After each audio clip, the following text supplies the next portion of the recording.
Have you ever wondered why there are thousands of Christian churches, all claiming to follow Jesus, yet teaching different things? Some believe in Scripture alone. Others believe in faith alone. Some reject the authority of the Catholic Church. Others reject the Virgin Mary, the sacraments, or even that Jesus is fully God. Groups like Mormons and Jehovah's Witnesses also teach different views of Christ. If everyone claims to follow Jesus, who preserved what he actually taught? Many people think this confusion is new. It is not. Nearly 1,700 years ago, Christians faced the same crisis. A new teaching spread through the church and challenged the faith handed down by the apostles. Christians everywhere were forced to answer one question: how do you know when someone has changed Christianity? That question became impossible to ignore when a respected priest named Arius began teaching something Christians had never believed before. Arius claimed that Jesus was not equal to God the Father.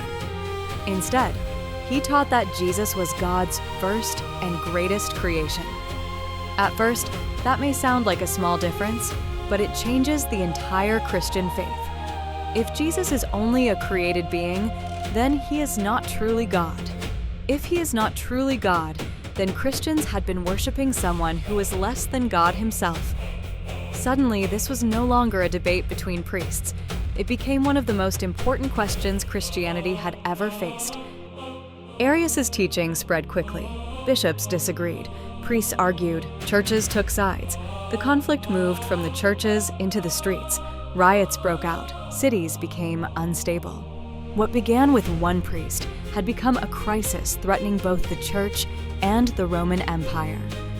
This was no longer something one bishop or one local church could settle. The question affected every Christian because it asked who Jesus truly is. In AD 325, bishops from across the Christian world gathered in the city of Nicaea. They did not meet to invent Christianity or create new beliefs. They gathered to answer one question: did Arius's teaching agree with the faith that Jesus handed to the apostles, or was it changing the Christianity the church had faithfully preserved from the very beginning? That same question still matters today. When Christians disagree, should the faith be reinvented or remain faithful to what Christ entrusted to the apostles? That is why the Council of Nicaea still matters. But before we enter the council, we first need to understand the church that existed before the crisis began.